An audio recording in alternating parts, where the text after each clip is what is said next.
Well, hello, hello. Welcome to Super Soldier Talk. We have an amazing panel here today. I'm trying to be a little color coordinated. I think red is the way to go here. Even like Kimberly, we're operating the same brainwave frequency. Wavelength. Didn't tell you we're red, but well, anyway. My name is James Rink. For those of you who don't know and who are joining us here on this channel of Super Soldier Talk, I've assembled this panel under the recommendation of Kimberly. This was really her idea, and I want to thank her for encouraging me to do this. Because I was supposed to do an interview today with this Bruce guy. We were going to talk about some AI, but that's going to be tomorrow. So the panel was important for us to do it today because today is a very special day. Kimberly, you want to let people know what's going on? Well, today is the 41st anniversary of Montauk, and in August 12th, 1983 was the anniversary of the closing of the Montauk time loop, which started 1943, went to 63, There was 83, 20 years time loops. 20 intervals, right? So August again, August 12th, right? So again, we're just celebrating the closing of that time loop portal, which affects all super soldiers because of the timeline. People may feel like they've been in a timeline feedback loop for 20 years or so. So that has finally come to an end. Thank you. All right. So Kimberly is a renowned remote viewer, psychic intuitive teacher, and has been sharing her abilities with the public for more than 15 years. I guess now it's probably 18. It's just biased, 2 years old. Kimberly was one of the first group of female children in the 1970s to be taken to Camp Hero, New York, where the Montauk Project physically took place. As a child at Camp Hero, Kimberly was trained in the infamous dentist chair and taught how to time travel portals, sending individuals throughout time and bringing them back through the time travel portal intact, physically alive. So she is trained with Duncan Cameron as the backup in the time travel chair, and additionally as the child that opened up the portal on August 12, 1983, to send Duncan and Al Bielek back in time to close the time loop that was originally created by the USS Eldridge in 1943. So her website is supersoldiercoalition.org. Thank you, Kimberly, for coming on here today. My pleasure. Okay, so to the left of her is Randolph Schreiner. He was born in 1983 in Michigan. While going to college in Arizona during 2003, he had some paranormal experiences with friends, include shared UFO encounters. Since then, he had lived in 4 different states and traveled to many different places as an over-the-road truck driver. About 7 years ago, he took interest in deliverance and healing the unhealable, and he listened to Russ Dizdar, Dan Duval. Eventually, this led him instinctively to do soul retrievals for others and himself. So he started regaining memories, being a Nachtwaffen, Project Wolfstanzer, service in World War II, the Draco Queen Mind Slave Enforcer on Mars, Antarctica, as well as deep space time journeys. Okay, he also was in Montauk, right? Correct? Randolph, why don't you mute yourself? Yeah, I've been getting bits and pieces of recall. I say it, I don't, it's a very sensitive thing, so I just share what I remember. Thank you. All right. And Spencer, I don't have a bio for you. I know kind of maybe you might be a little new to the scene here. So why don't you tell us a little bit about yourself, what you do, and what your connection with Montauk was? Oh, great. I was just about to put it in the chat so you can read it. But okay, so see, I'm 50 years old, just turned 50 this summer. I was 1979 Montauk from kindergarten. They brought me in a white van. Over the years, I'd say just in the past 5 years, I've been having more recall. I mean, through my life, I started to see movies and get glimpses, but went to a UFO con and met one of the speakers, and she invited me to one of her groups. Long story short, she did 2 hypnotic regressions, and that's how I was able to recall that I was in Montauk. because I got into some trauma stuff and I wanted to know what was going on, why I was feeling this way. So the source of it was Montauk, and that's how we focused on that to try to heal this trauma that was going on in me. But we did, the 2 regressions. So most of my clear memories are from those regressions, but I do have glimpses of other times as well. Thank you. All right, Spencer, we'll get back to you. I can share a little bit more in just a bit. So, Adrian, let's get you unmuted. Why don't you unmute yourself, Adrian? Tell us a little bit about yourself. You've been on this show for a very long time and, been coming on here for a very long time. So, and what your connection was to Montauk. Thank you. Well, James, I've been on your show for quite some time now, and I've helped a lot of people with their SSP records with my acoustic record software. There's a lot of stuff going around, and we talked about that. And I just all I have to say is that I've had a connection with Montauk, with Peter the Insider, that looked at my records, and I was basically a victim of Montauk, and supposedly I had a connection with 3 other women that he talked about in our first video. I don't know what year that was. That was quite a few years ago, and he talked about a lot of things, and which was very true, because a lot of our memories have been very manipulated by MK Ultra. People that have been into a lot of time travel, which Montauk does, and and when you look at those records, you start to wonder, is this what's really happening out there? Everybody's going through their own little thing, and so I kind of found myself as a Montauk victim, with the time travel, the trip chair. There was certain rituals that were done in the what was it called, the Star Wars project. I was a part of that, and they did a lot of bad rituals even in that. There was, and then suddenly a lot of memories started coming up, just Adrian, like back the mic up just an inch or two. We hear you loud. Can you hear me now? Can you hear me now? Yes, thank you.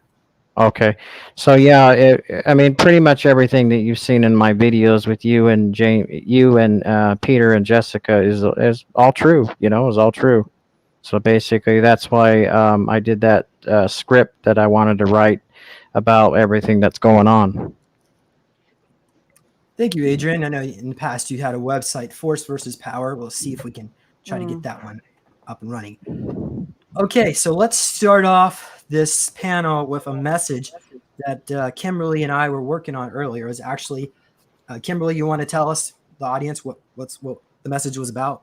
And then I guess if you want me to, I'll read it. Yeah, you can. I don't have it, so you're going to need to read it. The message was just, you and I had spoke this morning, and we asked Saint Germain to give us a message to commemorate this special day. You went to Montauk, what was it, last year at this time? You took a whole tour there. And so this is a year after that tour, and I just think that Germain summed it up really, really well in this channeling. Thank you very much. So you do have you're able to channel Saint Germain, and you are one of the people that I work with when I travel. I've done reports. I just had a report from the Skull and Bones, and then I finally got the Montauk report up. That was from last year. So I think maybe after this show, I can put the link in the description somewhere, although YouTube has blocked me from posting links. It's amazing I'm even on here to begin with. But yeah, so the point is there is another channel message. It's 3 pages long. So that one's, I think it's like 10 minutes to go through that one, where you go more into depth. But this one is just, okay, let me go ahead and begin. So this was channeled today from Kimberly. Greetings, this is Saint Germain. I am speaking to you today on the 41st anniversary of the conclusion of the timeline loop of the Montauk Project. The Montauk Project was a pursuit of understanding technology and time travel mixed in with the developmental progress of the human race. The Montauk Project represents a tremendous leap into the galactic community for Earth humans, which had never been achieved before the USS Eldridge disappearance. That was again in 1943. The project involved multiple agencies and civilian participants with no prior knowledge of what was ahead. We are calling these individual volunteers to aid in the progression of humanity's understandings of what is possible in the multiverse. We are celebrating this day with all of you to mark this momentous occasion in your history. This was a project that had multiple levels of complications, but Earth humanity overcame these obstacles and brought time travel to the planet. We thank all our volunteers in the Montauk Project and their arduous journey that has come from the exploration and painful accomplishments from all involved. We send our love and tremendous gratitude to all participants of the Montauk Project and to Earth humanity as well. Much love and blessings, Jermaine. Okay, so does anybody have any comments about that? No? Anybody? I just want to confirm that's all true, James, and I picked it up psychically that that was, very accurate. Thank you. Yeah, it's kind of at this point in time, I'm still I have still like a bit of like Stockholm syndrome, and I think a lot of us do, where it's hard to believe it's coming to an end. Yeah, I struggle with that often. Okay, and Spencer or Emily? I second what's his name there with the mustache? That Saint Germain Adrian. is indeed Adrian, yeah, because his energy, I can feel his energy coming through, overshadowing the group and making sure we're safe and what. He wants to help us heal the pain and whatnot that we've all gone through. That's what he's told. All right, thank you, Spencer. So I am very thankful that Kimberly, that you put this together. So we recognize that despite the severe amounts of trauma, at the end of the day, humanity has made progress. However, it was only certain aspects of humanity that benefited from these projects. Kimberly, you want to comment about that real quick? The people that, the people that have the time travel equipment, they obviously, once you have time travel, that's it. There's nothing left to do here. So once Montauk was established, and it took years for them to figure out a process and how to recruit, train, figure out the chair. They had no idea what was going on. So again, there were they first started abducting children, boys specifically, in the 60s. So I have many clients who are what I refer to as the Montauk boys. They were the first ones in the chair. Some of them made it, most of them didn't. I should let you know that Montauk is a one-way trip. So again, if you are on your way to Montauk, there's only one way out, and that's if you can operate the chair. So again, if you're, if you were brought to Montauk and you weren't successful, that means that you were probably buried in the backyard at Montauk. So those are the only two ways that you actually got out of the program. So it was particularly brutal. It was particularly violent. Children, the children in the 70s that started operating the chair, me being one of them. There are, I should say that there are only, when I had the technology to find this out, but we did run this and found out there are only about 76 life streams that have sat in the chair. That's it, 76. So that means Duncan, Al are 76, 75, Stuart Swerdlow, 73, I'm 74, or 72, Adrian, you. I'm sorry, I haven't done Randolph or Spencer yet, but I'm sure you're one of the 70, one of the 76. And again, that was only 76 children that lived, let me say 73, okay, minus Al, Stewart, and Duncan. 73 children that lived out of thousands of children that got shipped to Montauk to sit in the chair. So again, this is a very, it was a harsh way to figure out time travel. They were stealing people's children, throwing them in the chair, drain their life force.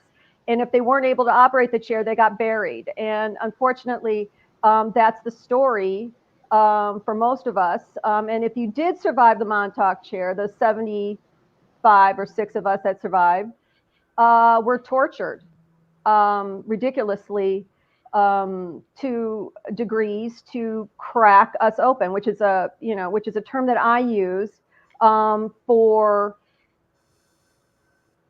fracturing people's souls. And once your soul is fractured, they can take a piece of that soul and upload it onto a computer system. And now they've got all of your personality, everything that they need online, and they can download that at any time. Is she cutting And out, have or been is it doing just that. me?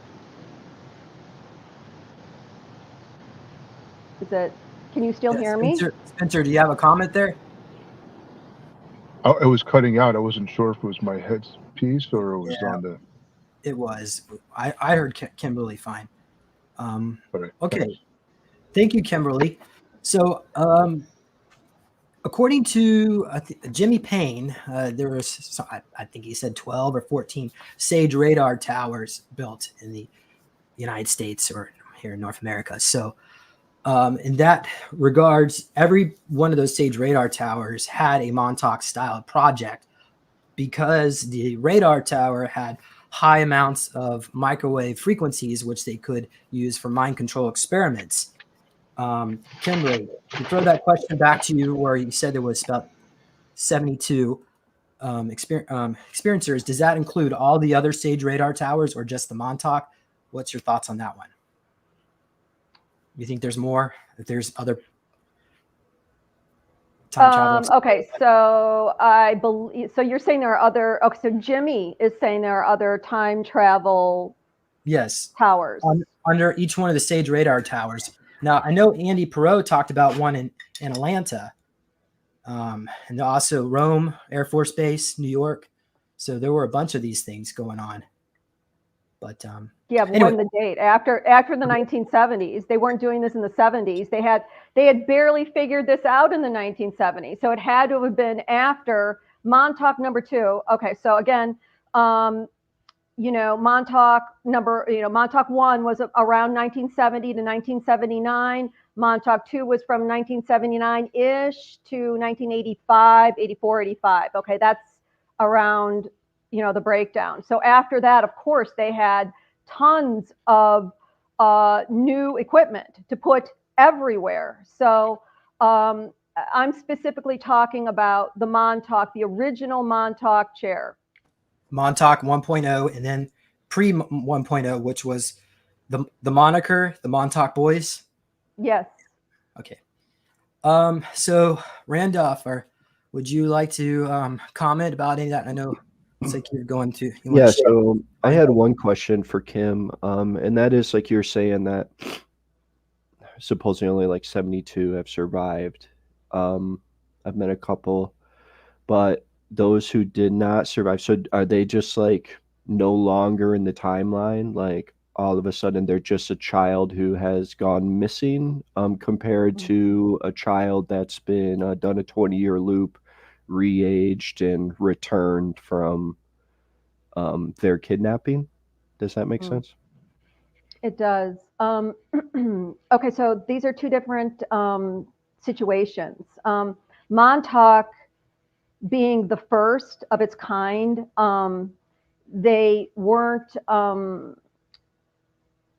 they weren't equipped at that because it was just starting out. They didn't have a process. So again, they weren't doing 20 and backs with the Montauk kids. So in the early, this is like late 60s, early 70s that this was occurring. And so again, they were going through Montauk boys in the 60s, and those boys were stolen from their families. If anybody has heard of the Talented and Gifted program, okay, lots of people have talked about that. Talented and Gifted program was a way for the CIA to determine which children were psychic and which children weren't. And it worked really well because a lot of people got abducted from taking those tests. Okay, so that was in the 70s. So again, if you were in the Talented and Gifted program, if you were Project Surrogate, they just took you. Okay, Project Surrogate, let me part that out. Project Surrogate is a totally different story. If you were Project Surrogate, they already had all of your information. They have your records. They know everything about you. However, if you were a new child in the Talented and Gifted program, that's how you got a one-way ticket to Montauk. So again, there were no survivors of Montauk except for the people that operated the chair, which would be the 73 that I spoke about earlier. Thank you. Adrian, let's bring you on here. Can you tell us a little bit more what you experienced at Montauk, and maybe you could comment about. Can you hear me okay? Yes, loud and clear. So yeah, in Montauk, I did a lot of time travel, and I went in to different types of projects to go from one project to another. And they used a lot of directive energy weapons at that time because of different projects that they set me on, different missions. And then when I came back in time, I forgot a lot of my memories because of the time travel. And so I remember bits and pieces of the trip chair at that time. I remember there was one project where Peter was in a helicopter. Well, I told you about his clone that he just kind of left us behind, and we were like using laser guns on the reptilians. And then I came back, and then Peter took off, and that was the last time I remember when we went on project with Peter. And I also remember seeing him at Area 51, and I seen him speaking with the head director about some kind of project. I'm not quite sure what it was, and then he just told us to walk out, so I walked out, and that's how I remember. Thank you, Adrian. All right, well, let's what I experienced at Montauk, mostly cold, stuck in the cages. There were rituals done where you would have to do some SEX kind of scenarios. Do you know why? Because of the orgone levels in the body to get like a Kundalini activation. Yeah. So maybe we could go around, and if anybody wants to explain the rituals, there was a Thuban Draco there who would carve into our chest and drink from the blood. But there was like a confessional booth. Does anybody want to comment about that or what they experienced? We go Randolph, Kimberly. Some of my memories were like of the more extreme, and that is even going as far as being Siamese twinned with other kids and things like that. So it's like they did, in short, it seemed like they did everything that they could possibly imagine to make one consciousness out of many. And it was quite disturbing, right? So it's kind of in brief what I remember. Thank you, Randolph. That kind of reminds us about Project Wall Rider, where it was Mangala's cousin, I believe,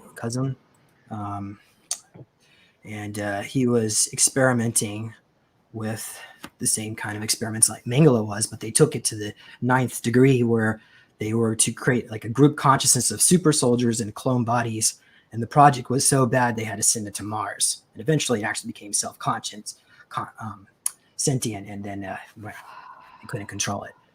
Does it, Kimberly, I hear a sigh there. Do you know what I'm talking about? Project Walrider? Do you know what that is? Yeah. Can you tell us a little bit more about it? Well, I mean, I'm not an expert in Project Walrider, but, again, those, the children, the rituals weren't just there were purposes to them as well as for energy and power. But when they fracture children, it's a way to, because they're training us to be soldiers and psionic soldiers. And so, again, once you fracture the children and they become disassociated, then it's easier to push the main personality aside and then reprogram the fragment of the personality. So that's really what everybody on this panel is subject to. We have all been fractured. We've all have, alters from this, and they do this. They have rituals and sexual rituals for us because what that does is that bonds us together. And in that heightened state of psychism, because sexuality is a drumming up of sexual psychic energy, that binds all the children together psionically, and then we all have the capability of telepathy amongst each other. It also, number two, it also binds us together as a group. When we're fighting, it's required that we have communication amongst us, and we have trust and loyalty. Those three things have to be there for a unit. So they start training us right after that. Thank you, Kimberly. So Spencer, you want to share a little bit more about the programming methods, what you experienced? From what I recall from the hypnotic regressions, after being in a cage for I don't know how long, but that's when it broke me. I gave up because they said, "We're your family now," and I was always wondering where my mom and dad are going to come. So I remember my spirit being broken, going into a disassociation and just kind of giving up, feeling this sense of abandonment, this heartache. And then that's when they took me out and they brought me into another room where there was another child before the entrance to this room who was sitting on a metal folding chair, just leaned over crying, and he was naked. And then they brought me, they opened a door, another kid came out crying, and I was wondering why they were crying, and it took me to the room, and then that's when they raped me. And then when I came out, I realized, okay, that's why the kids were crying, and I was crying. I was like, we're all wondering why were they doing that. The other aspects is exactly what Kimberly was saying, that they torture you to fragment your mind. And that's how they create the altars, because when you disassociate, a piece of your soul leaves and lingers around. And then they reprogram your mind in that state, and then that soul fragment gets attached to that altar. So as they do that, then they bury the altar in and program a code. For me, it was German fairy tales. And they program that into that altar so that would activate the altar. Then they'd bring me back into a regular state again and put me back in the cage. And they kept doing this repeatedly until I was so fragmented, I didn't know who was who, what was what. And that's when they started putting me in the chair. Yep. Well, Spencer, thank you for surviving and be able to share the message here today. Mm-hmm. And Adrian, question is, what kind of programming did you experience at Montauk? Or could you tell us a little bit more about that? Well, a lot of the programming, same thing with you, James, with when you mentioned about, can you hear me okay? Yeah, just back up your mic. There you go. Oh, okay. So what I was saying is a lot of what you went through with the rituals with the animals and them spraying you down with a hose. Right. Mm-hmm. Yeah. And then Project Surrogate. We've talked about that, how they were separating families and nobody knew who their families were. I think I was all part of that as well. And everything that Peter talked about, how I was one of the chosen ones. I think that all plays a role into it too. Like I was watching that video back in, I think that was back in 2009 or 10, when Peter interviewed us and told me about my records, about how I was one of the chosen ones.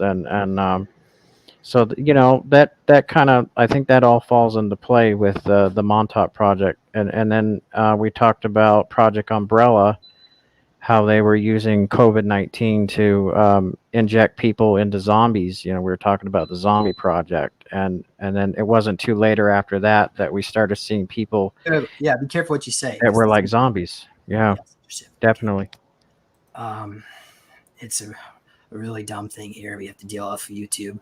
But maybe Elon Musk will buy it. Okay. Yeah, I think so too. Adrian, did you have anything else you wanted to share before I interrupted you? Oh, I just wanted to share also, James, if you can read that script, that channeling we did with Lincoln Clay. I'd like everybody to hear it and maybe get their opinions on it. Okay. Well, Adrian, why don't you tell people what's going on, who Lincoln Clay is, we'll go from there. Okay, so what we know about Lincoln Clay is he was a super soldier in the Kruger project, and he was the main guy that worked in Kruger, and he was the founder of Kruger, actually, in the military and the Black Ops operation. And he did a lot of secret projects, and he claimed that he does not take any messages from any kind of empaths or mediumship, but only when he's only on a project, he will not channel. But I did a channeling session with James, and we wrote down the script, and I wanted James to kind of repeat that script so everybody knows what's going on. Are you sure you want me to read it? Would you like to read it since it's your message? Yes, please, James. Okay. Hello, everybody. This is Lincoln Clay. I am inside Adrian's body to deliver a message so the truth can come out. I'm here with G.I. Joe, Major Guile, as seen in the Street Fighter game, and Officer Curtis Stryker. Aren't those in Mortal Kombat? Isn't that like just a bunch of video games, Adrian? Are they real, G.I. Joe? The video games were real. We've talked about that with Peter. Peter was accurate on that a lot of these characters are real. I've been in communication with a lot of them in Canada and all parts of the different states. A lot of them are going through their own super soldier memories, and they're definitely real characters. Yes, definitely. Okay, so just to get some clarification, Gabriel Kruger started Kruger, but Lincoln Clay was found at Unit 374. Is that correct, Adrian? Okay. That's correct, yeah. Okay, all right. So these three people who all have trained and work on the projects with me, Lincoln Clay, that is, they have recently brought to my attention that a series of videos have been released which contain false information. These videos were posted by someone who seeks mainly entertainment and people's reactions. However, Tanio is only doing what Peter the Insider is mind controlling him to do. That's what he said? Mind controlling? Yes, that's correct. Okay. Tanio works for the agency, but there are certain things he has to keep under wraps to help the super soldiers complete their missions. Peter the Insider, on the other hand, is in a different timeline where he called Adrian a scam artist. He claims that Adrian had access to ACIA records, but he did not. It was a completely different database connected to the Akasha records as stated by his now hacked Forces versus Power website. In a different timeline, Adrian was a scammer and did that to remain undercover on a project with Peter. In truth, everything that Adrian has said is the truth and is the truth. Peter is on a different timeline working on a project that's classified for the agencies. When Peter comes to the truth, he will expose the real truth of what he is and what he works for. But right now, it's too risky to discuss this matter in a public manner. It is true Anthony Zender and Joseph Powell did not kill Max Spears. Joseph was running under a program script. My labs uploaded the Skynet database into Joseph to make people believe he killed Max Spears, or make himself believe it. In my own opinion, Joseph Powell was giving out real information that was disinformation, and it was good to expose that. The misconception is Joseph was sharing a program from the Matrix. And now we're going to comment about Penny Bradley, or Lincoln is. Lincoln Clay says, now, about Penny Bradley, was saying what she was saying was the truth, but she blew Peter's cover. So that is what upset Peter. And he had to change the timeline. In another timeline, Penny Bradley did work for the ACIO, but in this timeline, she did not. In the future, it will be revealed. Yes, I do contact others telepathically, but only when I'm not on a project or anything classified. Jessica Morocco, you are talking to the wrong people, and we as a community should not separate from each other because of misinformation being said. We should pull together as a family and spend our time helping others find their memories so the truth will come out and everyone can remember who they are. Nobody is right. It looks like we lost a bunch of, we lost Adrian. No, Yeah. this was his, sorry guys, I didn't even realize I was blurry. There you go. Remember who they are. Nobody's right, nobody's wrong in this situation because there is no such thing. Everything is a false illusion in the Matrix. The real thing is so many are waking up at this time, and in this time, and in this situation, there's, and there's no such thing. Everything is a false illusion in the Matrix. The real thing is so many are waking up at this time and so many are not. We should focus our intention on speeding that up. Don't worry about invading other people's evolution because the awakened ones are supposed to help the ones that are asleep. But in the end, it is also their choice to wake up or not. Life is about choices and mindset. Once we unplug from the Matrix, that's when we wake up. You can be walking outside your home and someone can remember you and you can't remember them, but they are getting glimpses of their memories. Peter does what he does, Peter the Insider does what he does based on influences from either other people on missions or classified reasons. I have nothing bad to say about anybody. I just wish the real truth would come out without diversion. In the future, Peter had plans or has plans on attacking James Rink in order to discredit him because of exposure to the truth. This is the work of the negative AI. In my next video, Adrian will be sharing more about James Rink and how he was mind controlled at Montauk. Jessica and Peter only talk about certain things in order to cover up what was done to James because they were his handlers. I also want to mention that being a handler is not always a bad thing. This is Lincoln Clay, and I just want to tell Peter the Insider to think about this message and sit on it because I will be in contact with you shortly. This includes Adrian's defense. Lincoln Clay, over and out. So, yeah. Anybody want to comment about that? Yeah. What happened to Adrian?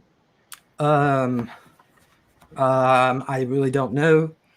I think his battery probably when his phone went dead. Died again. Yeah, knowing him. But so Adrian wanted you to hear that message. My biggest takeaway in general is that the negative AI wants us all split apart, and the negative AI's existence actually is dependent upon our separation. And that by us healing our relationships in SSP, we're kind of taking the collaboration of all human horror and transmuting it, and in turn healing humanity. So that's kind of my perspective on it. Yeah, for me, I'm still learning the names and the players that are more known, like the guys you just talked about, and so I'm unfamiliar with them, but what I sense is this whole experience that we're all sharing is convoluted in the way that there are multiple timelines, and the timelines are merging. So there are aspects of ourselves in other timelines that are trying to connect, and we're trying to connect with them. And that's what makes it so difficult to fully comprehend the scope and magnitude of what's really happening. And it keeps us, and I believe it is the black goo, because I know I have it in me, that it keeps us fragmented. In fact, the other day I started hearing German people talking to me, this officer, in German. And there are kids up there doing psychic reading on me from the ship. And they were trying to tell me some things in German. And it was really odd. I was having these conversations in German with them. And I felt my own clone up there talking in German. And it was like this weird experience. So that's my experience. I can't speak for others. but the timelines are converging with their actual life, and that's what makes it difficult to fully, I guess, recall everything. Okay, let's me. go around. Thank you. Let's go around the circle. Maybe talk about altars. I know you just mentioned a German altar, so I have a German altar as well. Mine is Derek Reinhold, but that particular aspect is mostly involved with upper level management. So I only get a few glimpses here and there of what I did. They do not want me remembering that, but so yeah, we know about different altars. Maybe we can just go around and talk about different altars, and maybe if you served and if you had any connection to the Germans. Let's go with Randolph. You want to start first? Yeah, most of my memories are from the German space fleet. A lot of them are on Mars, actually. That's actually where most of them come from, and in space. I think that from all the things I remember as part of like Mars Defense Force, and then there also appears to be an infamous brothel. I bet there's more than one. Theoretically, there's likely more than one that a lot of SSP individuals were in, and it's I wasn't I was more of like a manager, so I didn't always know the other side of things. I know it was horrible, let's be real, but the one thing that I recall is that there was a sense of a family atmosphere, if that's even possible. And we served a lot of like upper level.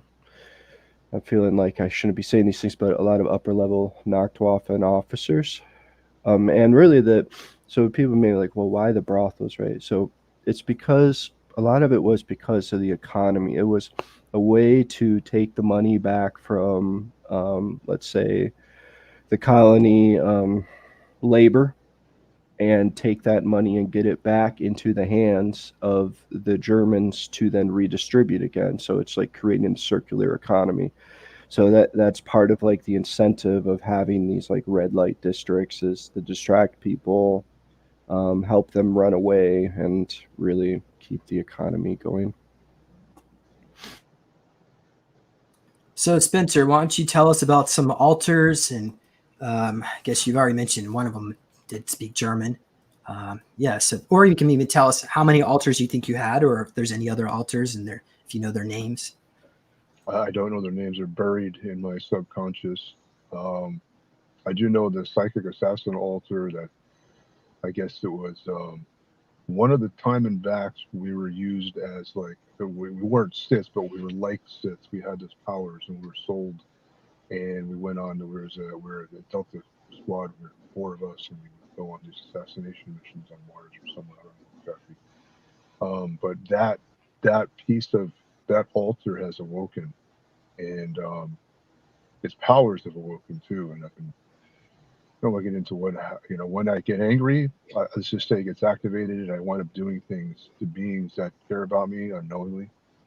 Some not humans, but some ETs, and I have this altar that just comes out in as a way of almost like a defense.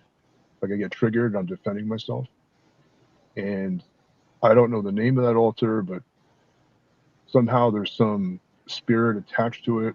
And when I was used as a human sacrifice when I was 4 years old, that this entity says it entered into me and says, I am you now because you were killed, or you were, I took you over, or something that keeps telling me that.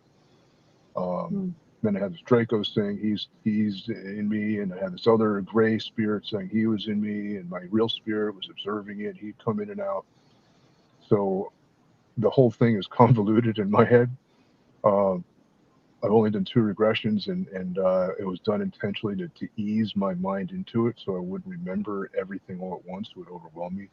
So I never got into the names, but I do remember the different warrior aspects. We were fighting, and one of them was, I don't know if it was virtual reality or real. I don't know where I was, but when I was 12, I was transferred to the moon or Mars. The gravity was different. We were fighting in a cyborg soldier. I remember that altar, and there's another one.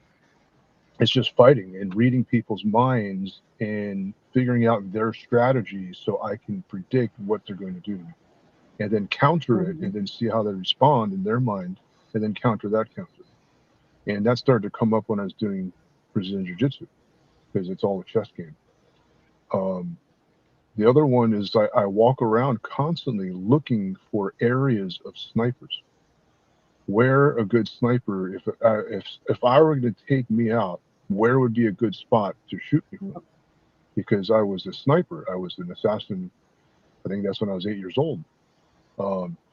Just figuring out, where I look around in rooftops, that's a good spot, and I scan areas constantly. So my subconscious mind just starts looking around and going, boom, that's the spot. And I look, is there anyone there? Is there anyone there? Is there anyone there? That's another spot. Is there anyone there? Do I see anybody? And it just it goes through every building, every parking lot. I just start scanning unknowingly. And I caught myself doing it. Why am I?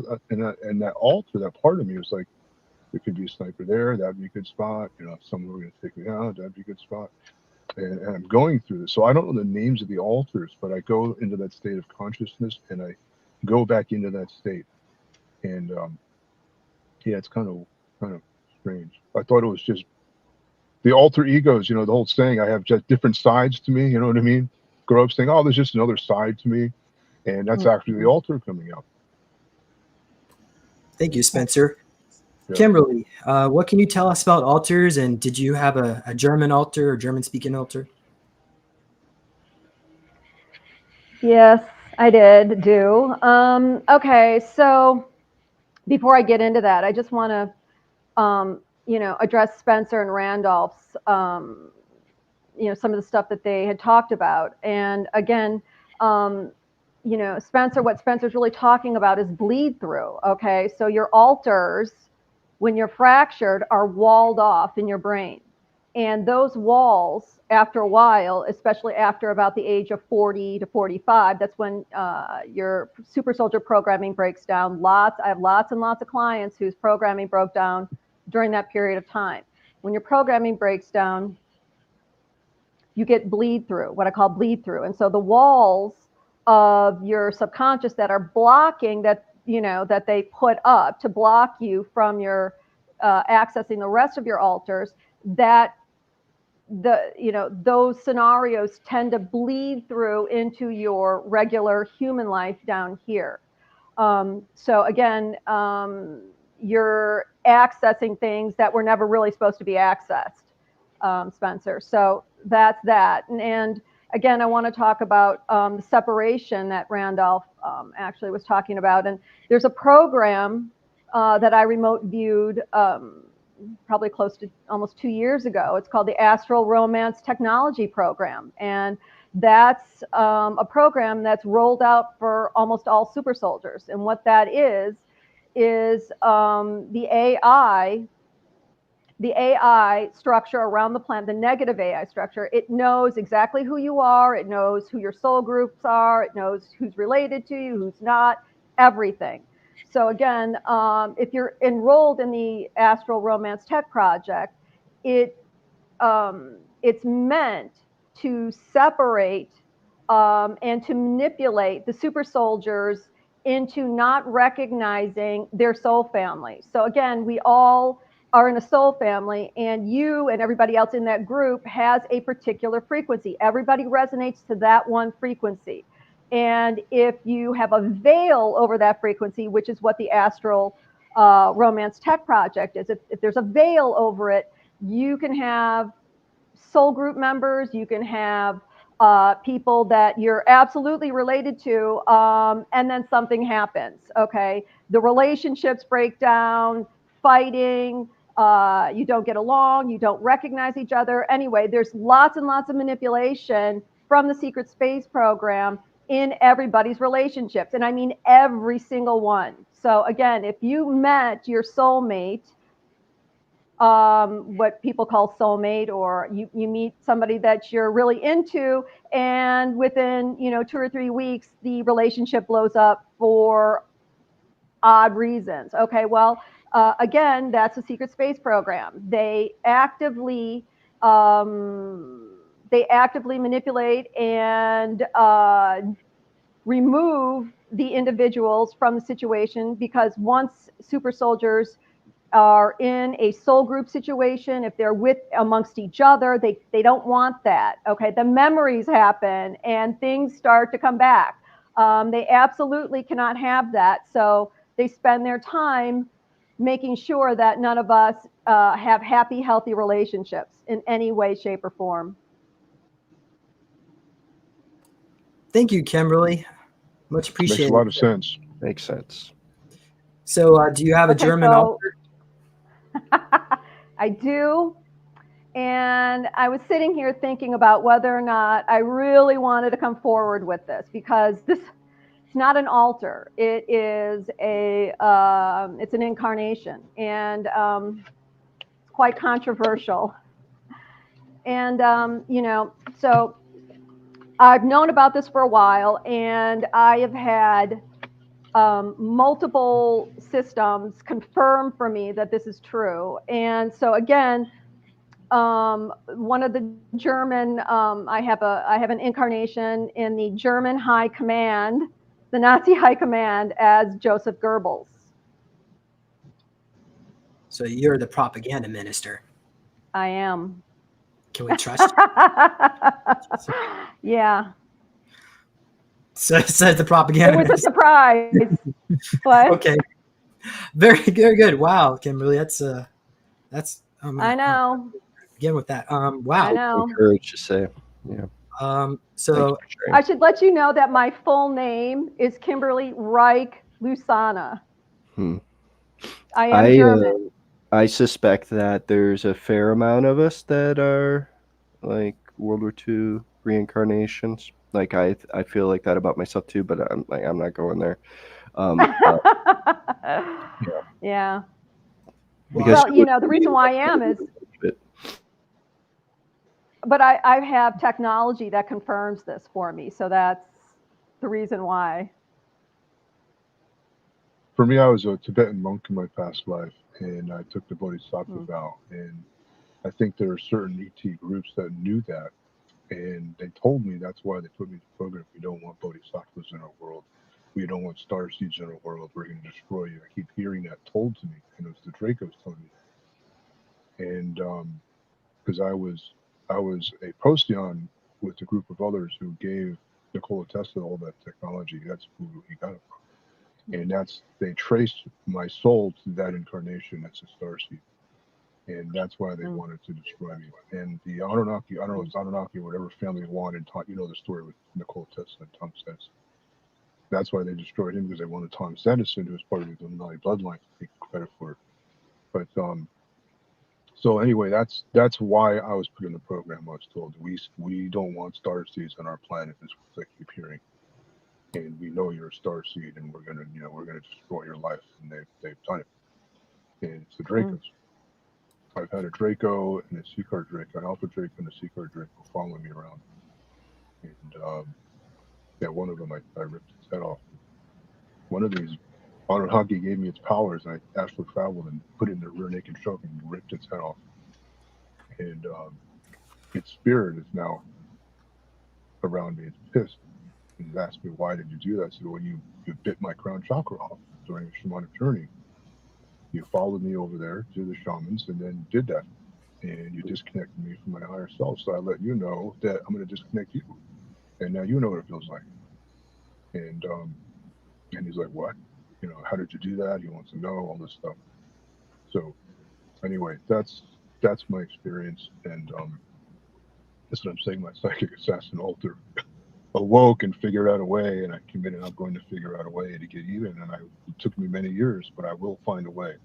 And I found a way. So that's what I told him. And how he knows that I know what I'm needing. He knows that I keep my word when I tell them that I'm going to do this to you one day. If not this day, then tomorrow. If not tomorrow, then the next day I will figure out a way. And now the Draco's like, how did you do that?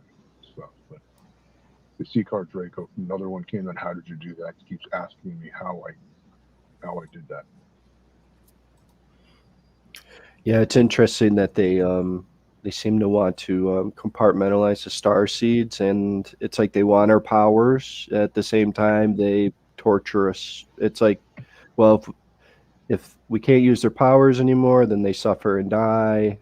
It's crazy.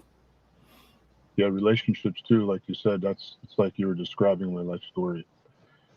Separation with family members, falling away with friends, romantic relationships with women, nothing ever worked out, even with my own patients as a chiropractor. And they said, no matter where you go, we're going to keep doing this to you. And the way you described it makes a lot of sense. And I keep hearing that it's the Greys that took over the world, Zeddy, Reticuli and Zeddy, and they work for the Dracos.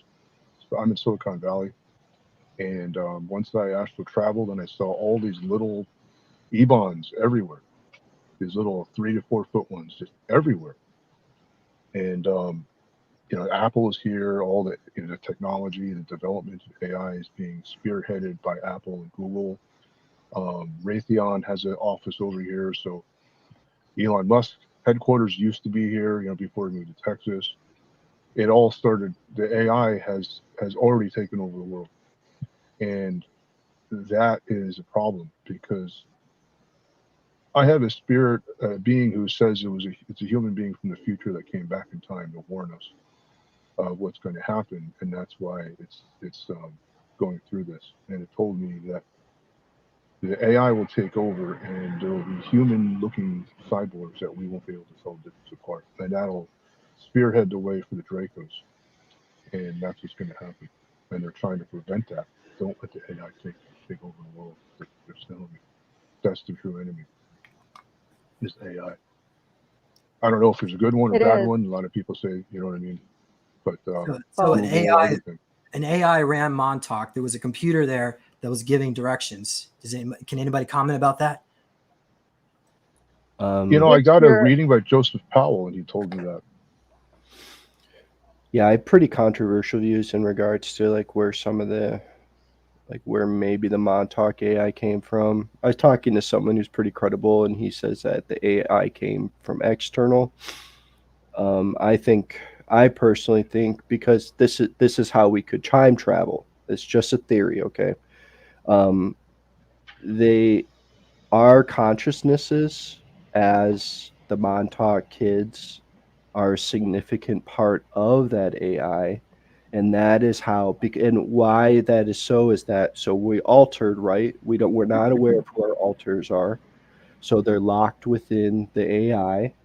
And simultaneously, we have the gifts to be able to envision the timeline and space. And by having that conscious connection with the AI, we are able to open the portal to be able to travel to that time and place. So I personally think that it's not just like two separate parts. I see that I think that the Montauk kids are a really integral part of what the AI actually is. Thank you. Well, here's a good question. Does anyone here know anyone else that was at Montauk? I'm pretty sure I knew you, Kimberly, and Adrian. I think we're probably in cages nearby. Wesker. Okay, we'll start with you, Kimberly. Do you remember anybody here in the programs? Well, I think Randolph and Spencer are a little bit younger than I am. Although, okay, so again, we actually, we had technology that, we were able to identify the chair operators. So again, Adrian was a chair operator. James, you were a chair operator. Dr. Albert Wesker was a chair operator. If you guys don't know who Dr. Albert Wesker is, he's a real person. He's in the Resident Evil movies. And along with myself, I am Dr. Birkin, William Birkin. He is Dr. Wesker. I grew up with him. He was in the chair.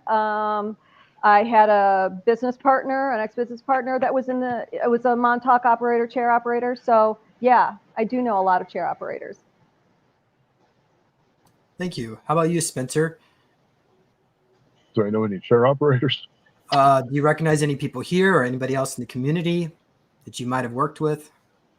I remember Penny. I remember you, James. I remember, who was it? Some of the, I guess they're seasoned disclosure movement. They're around. We're all around the same age. And when they started talking, I was like, oh, where do I know that person from? I know that person. I couldn't put a finger on it until. So it's primarily that, because I'm 50 years old. It's primarily the people around my age that I recall and remember. Even Misha Johnson, I remember her. She was a lot older than me. She was my handler on some submarine type UFO, and we talked about it. I showed her. She's like, nobody knows that. How do you remember that? And described the scene and everything. And then I said, you're basically like a stern teacher. Like you made sure I woke up on time, made sure I went to work on time, made sure I ate. It just kind of was like a mean aunt. You know what I mean? But this guy Eric, I remember in one of her groups, like oh, that guy is a mean motherfucker. He was a German officer, and I just looked at him like, you motherfucker. Like I just wanted to, I'm gonna go find him, and I just want to punch him in his head as hard as I can. And then we started talking. I was like, this guy's just like me. He rides motorcycles, he's on a boat, smokes a joint, has a beer, just hangs out, relaxes, has a good time, enjoys the sunshine. I'm like, this guy's actually pretty cool. We wound up talking on the phone. Like, this guy's actually a cool guy. And then I told him when I saw him, I was like, oh, I know you. And he's like, a lot of people told me that. Apparently, I was some officer on one of the ships, and it was like we were all his crew, and he would just be a complete tyrant to us. And I used to have dreams of him saying, looking for me. Yeah. You cannot hide. Well, I'm going to find you, because I'd run away from him, and I'd be running on the ship, trying to get away from him. And he's like, I'm going to find you. And he was just like such this haunting presence. And to me, in my current mind, I saw him as Darth Vader, just this menacing presence. But that was that German officer. I remember his hat, his long trench coat, and everything. It was like, he was maybe that's just my mind projecting an image, but he was like, yeah. So that's a little strange, just meet people in regular life. And there's another person, Christy Campbell. We remember being in the Assassin Squad, and we shared our memories, and she actually helped me remember. And I was like, oh my God, I do remember now. Yeah, a few other people. My cousin Audrey was in it. She lives in Long Island. She's a few years older than me. I think my friend that I grew up with in my neighborhood was in it as well, because we're the same age. And he had problems as a chiropractor too, with the way he talked to people. And he didn't have a lot of compassion for people. But yeah, there are some people I wonder who was in it, when that I grew up with.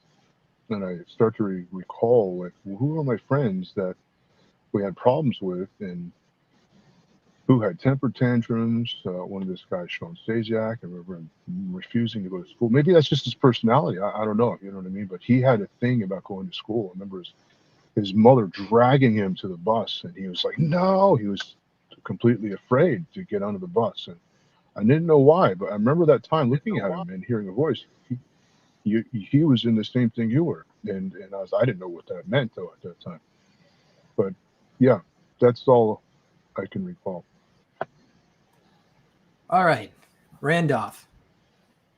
Some of the people I remember, James, I've had a couple memories of you a little bit. One, you're kind of like a scientist. I think you were making a lot of the different clone altars. I have that memory. And then I think I have a memory in Montauk. It's kind of recent. I don't know for certain, but like I may have been one of the ones who was like bullying you some. So I'm sorry for that. If you remember the same. And then I remember Christy, Kim, a few other people that aren't really very public. Spencer, I remember you as a cyborg. Or no, you're more like I remember a period when you were like an android. I remember that.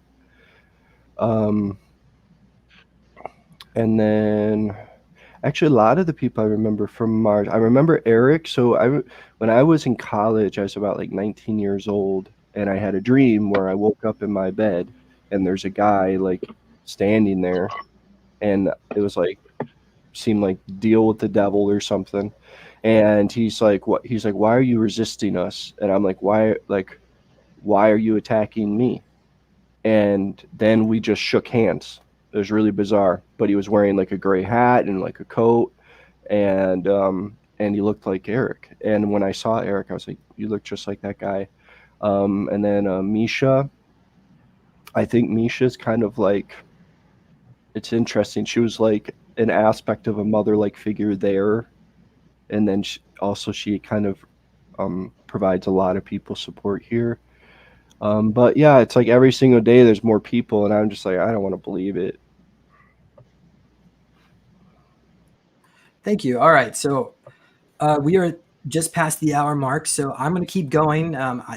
First of all, Kimberly, how much longer are you willing to stay on here? How much longer do you think we can? Because I got at least 2 more questions I can ask. Oh, okay. Go ahead. Okay, so let's just go around again. The next question is, why did so many of us go through Montauk, and then where were you sent off next? So I guess I'll start off with that. Why they sent me through Montauk? Because I tried to kill Heather Shaw's. Well, I tried to kill Heather Shaw, but her sister recruited me, and the Shaw House is a planetary, I wouldn't call it a corporation, but a group that's responsible for a lot of, trafficking. I'm not going to leave it there with the censorship here on YouTube. But yeah, so I was put there and was there for about 28 years. So Montauk took place in a pocket reality. So we're getting feedback. It's not you, Spencer. Oh, it is you. Spencer, get a little feedback. And then, yeah, so where did they send me after that? Okay, well, why did they send us there? They would send us there to fracture our minds so that way they could create alters for other programs.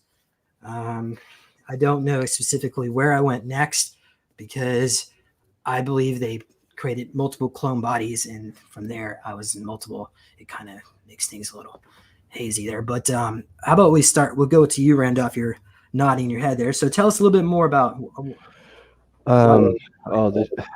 Trying to trace how the logistics of where we traveled, how and when, is quite the whirlwind. I've had multiple clone alters, some of them female.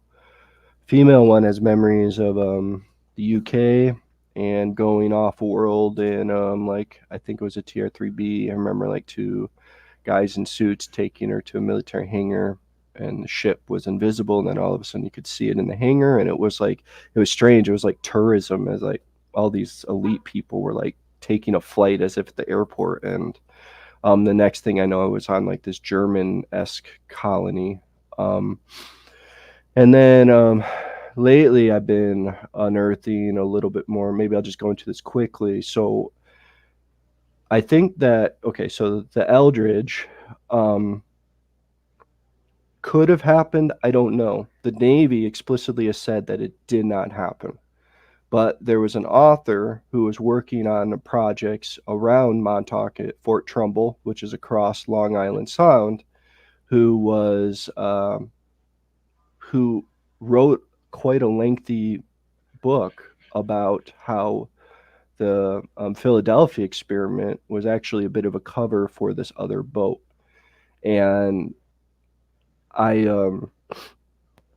just a quick plug, if you look up Randolph Schreiner on YouTube, SCHREINER, I have a video there that talks about it all, and I add the inclusion of the PDF.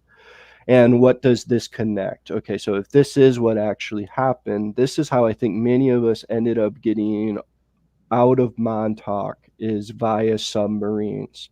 And if we think about the Germans in Antarctica, that and actually before World War II, there were actually German subs traveling to this Fort Trumbull area beforehand, and with all the Project Paperclip scientists who set up even Plum Island, for example, I think that there was this vast network of experimentation that was going on with these kids in Long Island Sound by and large.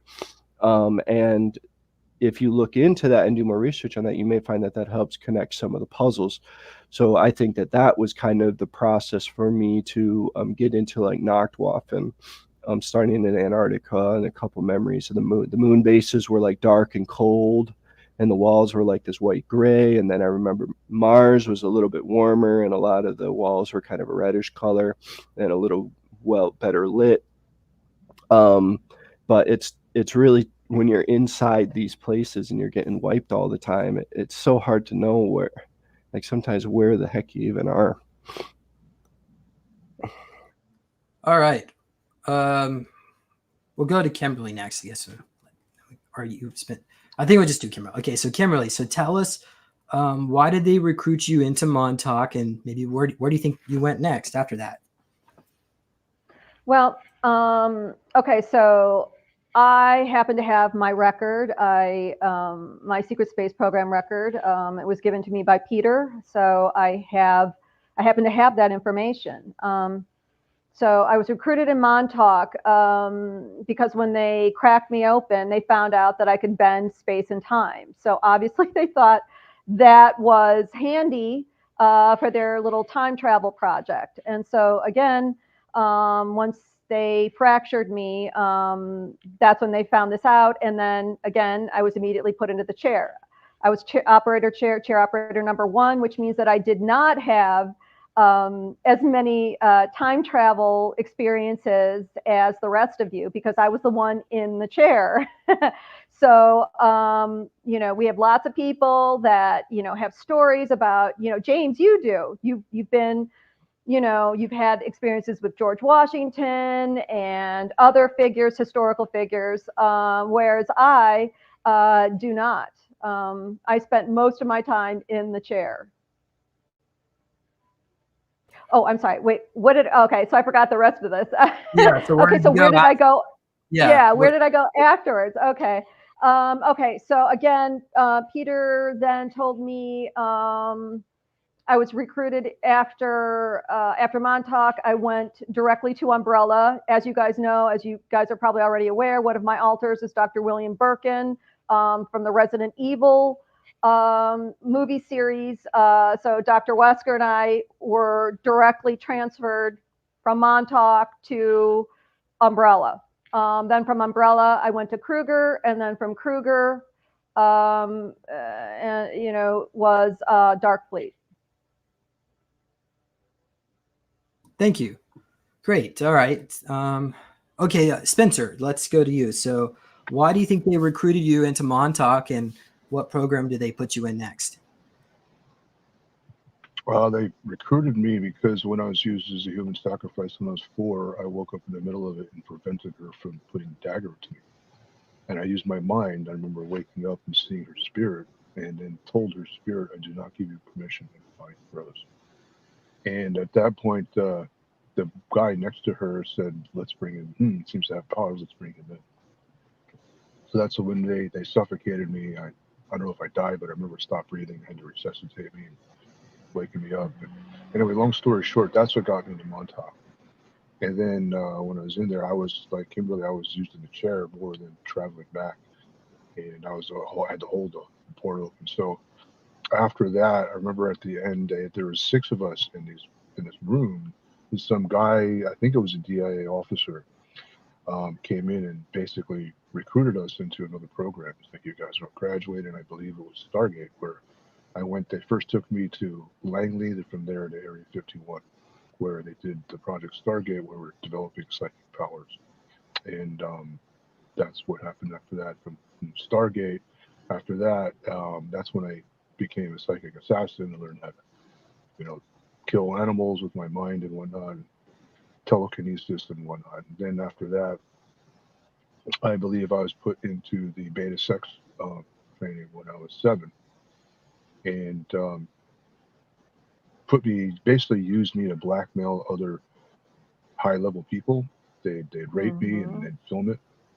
And a certain former high-level person, I don't want to say his name, but everybody knows him, I'll just put it that way, was my handler. I don't know if it was a clone of his. Me and another girl, Christy, we were both their as children, he was our handler. And they would pass us around in different political circles and high-level business people, senators, whatnot. Then after that, I was put into some type of boot camp training when I was 8, where they trained me with the sniper, hand-to-hand fighting, knife fighting, wilderness survival, how to take apart a gun, put it back together, things like that. Mm-hmm. And then after that, I think I was recruited into some type of sent on missions to assassinate people with a little 20.223 rifle. That was my specialty. And I don't know, at some point in time, I remember being sent back to Vietnam. I don't know if it was when I was 8, but or it was later and put back into that altar. But they'd send me around, and I remember shooting people. And then after that, I was put into what was the other one? With the pool of water. Now my mind's going blank. Put me in some device where it's like a liquid pool where I would see the future. And we kept going into the future and seeing what was going to happen and what events was going to happen. And that's when I saw the Dracos invading the Earth and the global warming and whatnot, and the whole population. I'd have dreams of this. Afterwards, later, I was recalling this in dreams. That's Looking Glass. Yeah, Looking Glass. That's it. So I don't know what happened after that, though. We stopped there, then that's when the regression stopped, and then I moved to 12 years old, and that was another time of that. So I'm not quite sure what happened after Project Looking Glass. Maybe they put me back into the other program. I don't know, but that's what happened. All right, thank you. So let's see here. How about I came up with another question. Well, more like, I guess I wanted to share this because Kimberly, you had this. This was a message that you provided in response to that. The conclusion story. So basically what happened is the other children would usually pick on me at Montauk, but there was a second story window I was pushed out of, and that was the barracks. So when I fell, I turned invisible, or I disappeared, and the other kids were, "Damn, alien boy just turned invisible. How did he do that? We didn't know he could do that." So, and you were on your feet. I was portaled out by the Andromedans because the pocket reality where Montauk existed, the Camp Hero area, and also below ground existed in a pocket reality outside of time, and it was somewhere in the early, it was like 1973 or 74, in a spring day, a late spring day. So I told the Andromedans what was going on, and they put me back at the main entrance because the guards were looking for me. They couldn't find me. And then I was communicating with the Andromedans to let them know what was going on while I was there, because they found the pocket reality and they were waiting on putting together a team to infiltrate it to rescue the kids. So when they discovered I was talking to the Andromedans and what was about to happen, they put me in the trip chair twice to make sure I wouldn't remember. And then there was a team of black ops that came in vans and rescued the kids. Laura Eisenhower was in the back of the van. She was 14 years old at the time, and she was complaining, very talkative. And I remember there was another girl there, turned around, told her to shut up. She was scaring the other kids. But we know we were all really traumatized. So anyway, so Kimberly, you did a channel message from the Andromedans, and you said here, "We had taken James after he was given a session by the military programs, and we counteract their negative probing and tinkering. We always come in love and healing. We have always done so with James's permission. He is one of us. We take care of our own. The MyLab technology only goes so far, and we have the ability to counteract their nonsense. MyLabs continues because of the secrecy on this planet. You are in a disadvantage because your planet is living in an advanced way, but the people on the surface have no idea. There should be regulatory groups to keep things in check. Currently, no one is being held accountable. MyLab programs can do whatever they want, carte blanche. The clandestine operations will not have happened in all your life. You will get your will not happen all your life, I guess, in the future, right? And you will get your powers back soon. We will also do a lot of assisting for others in these programs and keep a watchful eye on them. So thank you, Kimberly. Do you have anything you want to add to that? Message from the Andromeda? That was a long time ago. Yeah, no, that, there is, along with all the negativity that goes on with Montauk, there is also some, positive things that have come out of it. Not obviously positive, but again, we all signed up for it. And, when you come onto planet Earth, you don't get a body unless you sign a contract with the dark. Okay. They run the planet. They run this incarnational system at the moment. It's not true, going forward, but at the time they were running it. So, we are subjected to, when we check, yes, let's incarnate, we agreed to work for them. And so everything that's happening to us, unfortunately, has been done by consent in a way. Okay. It's not consent with the body that's here, but it's consent when you came into this reality. That's all that matters to them. And so after you get here, it's, they're pretty much running the show. And unfortunately, they've done some really dark and negative things, but what it has done is it has, we all made the sacrifice to, come here, be in these programs. There's millions of us that are a part of this. And I just think that we will, we will overcome this. The Montauk stuff is extremely, Montauk time travel project was extremely important. I'm glad to have been part of it. I don't want to do it again. And I just hope that, myself and the rest of the Montauk survivors get the help that we need. It's a very traumatic situation. And I just hope that more help is available to all of us soon. Thank you, Kimberly. And could you ask the Andromedans if they're willing to share a message? Now, you don't have to do it right now because we can go around the circle one more time. Because the last question was, how do we go about recovering memories or healing from this? So for me, I do a lot of meditation work, and I also feel like I'm healing by sharing information. So I think the more of us share, the more we can help each other heal. So let's just go around the circle. And how about you, Randolph? How would you go about recovering memories or even healing from the trauma? It's kind of like I've come to learn it in a bit of a 3-step process, is that sometimes the emotion is in front of the memory and sometimes the memory is in front of the emotion. So sometimes we can have such nasty feelings about things that we'll never feel through that thing, whatever it may be that triggered us. But if we do feel through it, if we like sit and feel it, on the other side of it, there's an unfolding. Unfortunately, that also sometimes can trigger like omega programming, especially when the memory starts coming back, and the far side of that emotion is desperation and where nothing makes sense anymore.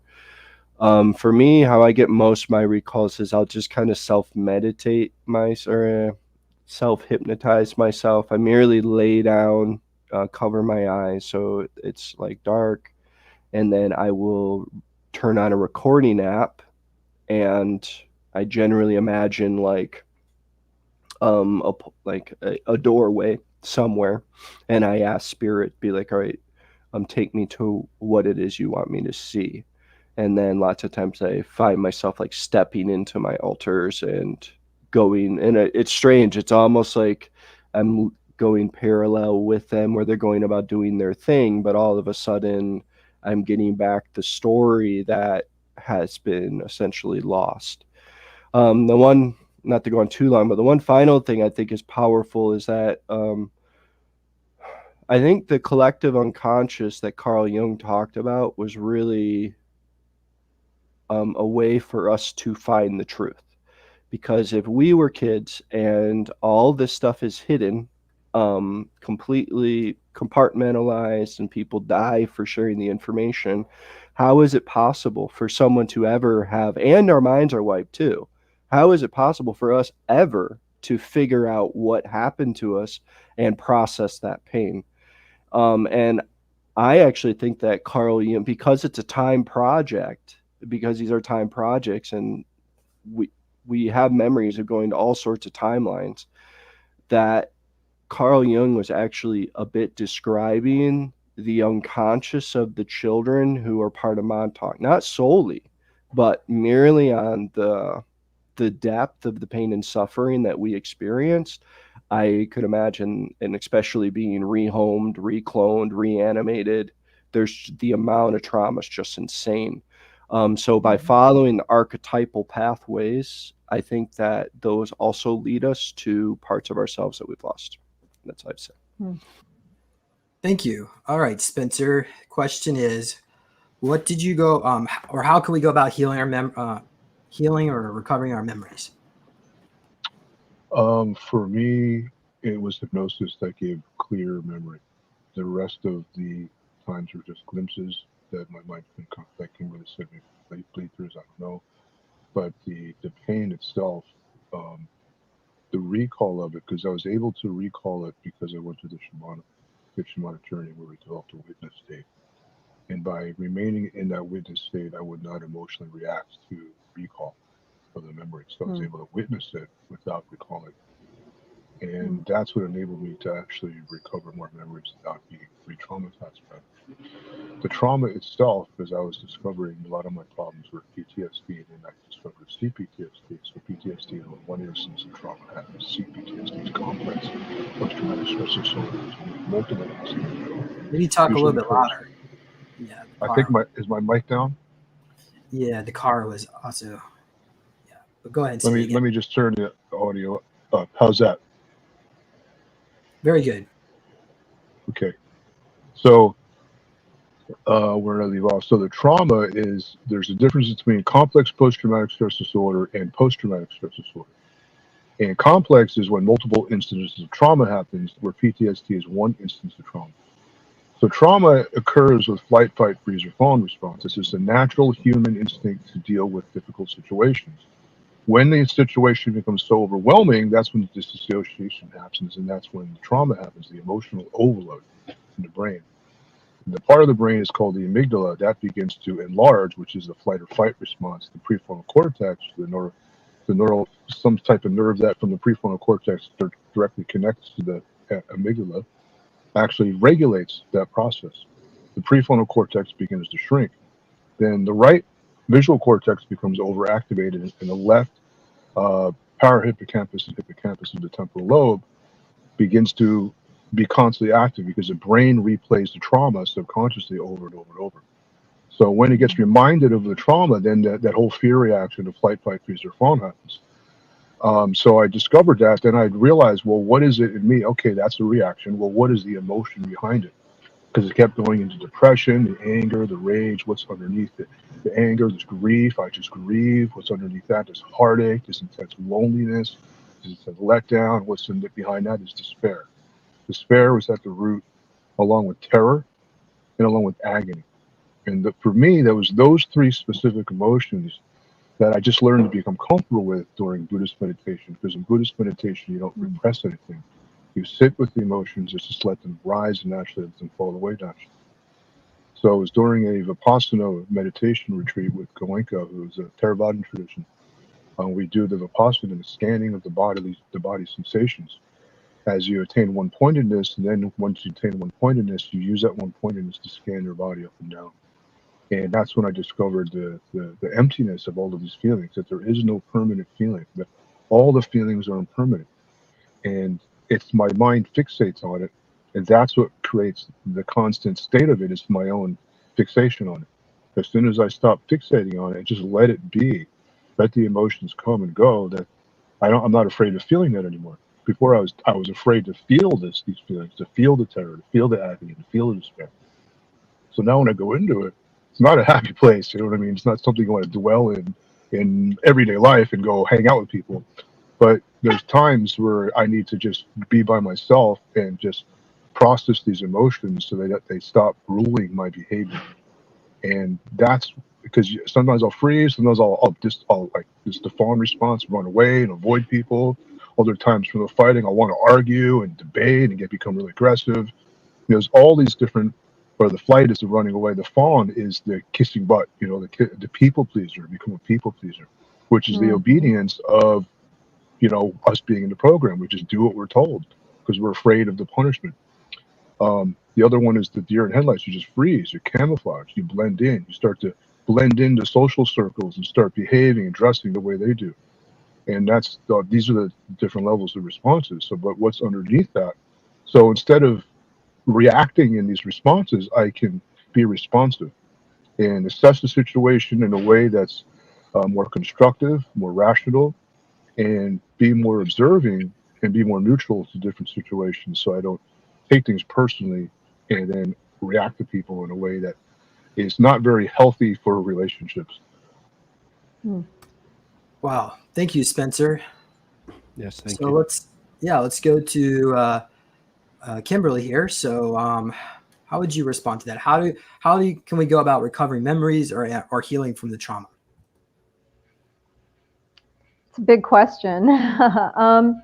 Okay, so Randolph and Spencer already gave you some really good examples of how to get your memories back. A lot of it has to do with the level of trauma you've received in the programs, what programs you were in, what they were using you for.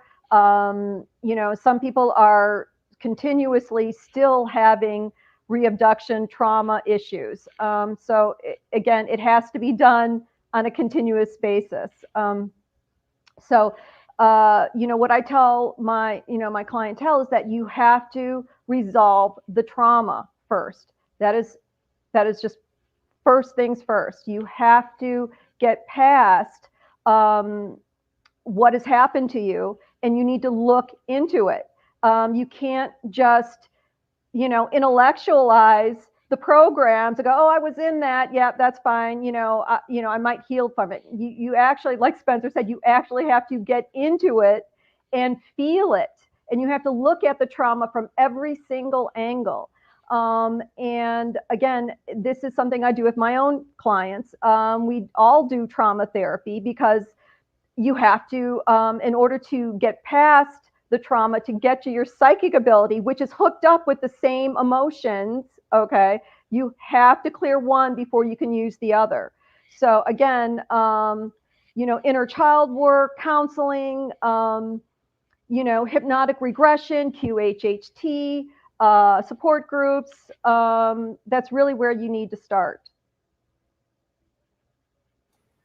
Thank you, Kimberly. So at this point, you can purchase a meditation device to help you relax. You put it on your lap for 11 minutes. I do 30 minutes a session, and you can get that at Neological Tech. I do make those, and there are 4 more left in stock, the Skullum units. So how about this? We're going to go around one more time and just do a final comment, and we'll start with Randolph, we'll go with you, Randolph. So any final comments? Just in short, I just think whatever this time is, it's very precedent. It's like to be alive on the earth and experiencing this is like, I don't always see it as a gift, but when I take a step back, I really see it as a gift. And I hope that one day we are able to look back, and it sounds silly, but it was a really long show that didn't need to be, but Lost. And at the end of the show, it's like all of a sudden, all these people that were in these crazy conflicts for what seemed like 10 years, all of a sudden ended up just realizing that it was all pointless. And that at the end of it all, it's loving each other and trying our best to make the step forward of being compassionate with each other when we're struggling ourselves. Okay, Spencer, final comments? Yeah, for me to undo the alters in the programming, the trauma is at the root of them all. It's the basis of all of the altars. And when you start to unravel the altars, you come to the trauma. And I found that emotion is at the base. So to heal in this program, if you've been in the program, you find exactly what Rick was talking about. That's what it is. And the importance of this disclosure is to let the world know what is truly happening in our world, so we can unite as best we can to try to uncover it and try to undo it by exposing the players. And there's a great risk in doing that, but we need to spread the awareness of what's happening. Thank you, Spencer. So, Kimberly, do you have any final comments, or maybe do you have a channel? Could you channel a message? Is anybody coming through, or what do you think? Well, they're all here, but I can do that later if you'd like. I can absolutely do that. But for right now, I just want to thank Randolph and Spencer for coming on here with us and sharing their stories. This is not easy.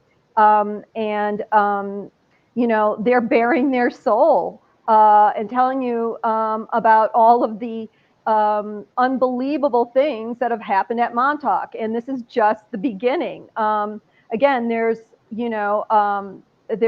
millions of us in the programs. This doesn't just apply to the Montauk survivors. This applies to all soldiers. Everybody is being taken in one way or another. And I just, I really encourage people to, if they have a past that, is a little bit shady or a little bit confusing or doesn't make sense, I would start to look into some of this, because these are telltale signs that you're being taken and utilized, just like Spencer and Randolph and James as well. So again, I'm just glad that we had this time to chat and talk about Montauk. So appreciate you, James. Thank you. Tell us about your website. My website's supersoldiercoalition.org. I do sessions. I help people recover memories. I do remote viewing, channeling, all of it. So yeah, get on my website. Look me up. What about you, Spencer? Do you do work on people? Yeah, I'm getting more into this. I'm moving out of my chiropractic. I was going to go into life coaching. I was going to be trauma-informed life coach, and now I'm realizing maybe I'll go into hypnotherapy. But my website is my name, spencerhowe.com. Maybe I'll put it in, or you can type it in, just first and last name.com. And I basically am combining all of the things that I've learned to help my clients overcome their pain and see possibilities in their lives to create a better life for themselves, create the results that they want. But a lot of it is their emotional pain gets in the way, but also how to really utilize your mind and the power of your mind to create your reality through commitment, through keeping your word, and through visualization. Thank you. Randolph, do you do sessions? Not formally. I work full time at night, so I just don't lots of times have the energy. Most of my information that I share is on Facebook at Rand Moonshadow. It's private because I don't want my account to necessarily be deleted because of the information on it, but feel free to friend and I'll try to bring you on. So yeah, thanks. Okay, thank you. All right, so if you'd like to make a donation to my nonprofit Healing Soul Survivors, just go there. There's a way to donate to PayPal. You can also purchase a meditation device on my website, Neological Tech. Again, it's a chi energizer, so it will bring more chi energy into your body to help you relax. So that one has 13 small crystal skulls. I also get a copy of my book. I did finally get some more in stock. So go to Neological Tech. You can get yourself a book. And subscribe over on supersoldiertalk.com. We're going to see what we can do to get the conference going again for next year. More information is going to be coming out soon. But you could go subscribe over there to get an update to come see our Spencer and Kimberly. I want to get you there, but I haven't talked to Randolph about it. Do you want to be a speaker? Do you want to speak in front of a couple hundred people? I don't know. I'm not sure. Oh, come on, Randolph. You can do it. Yeah. Yeah, we'll have to talk about it. Okay. All right, everybody. I love you all. We'll all see you on the other side, wherever that might actually be, or disclosure, the disclosure side. So goodbye, everyone. Have a good day. Thank you. Thank you. Thank you.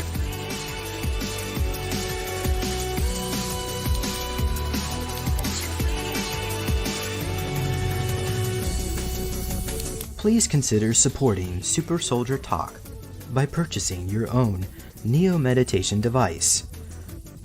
Your Neo Meditation device will help you reduce stress, integrate trauma, enhance intuition, enhance clairvoyance, and enhance creativity. Get yours now at www.neologicaltech.com.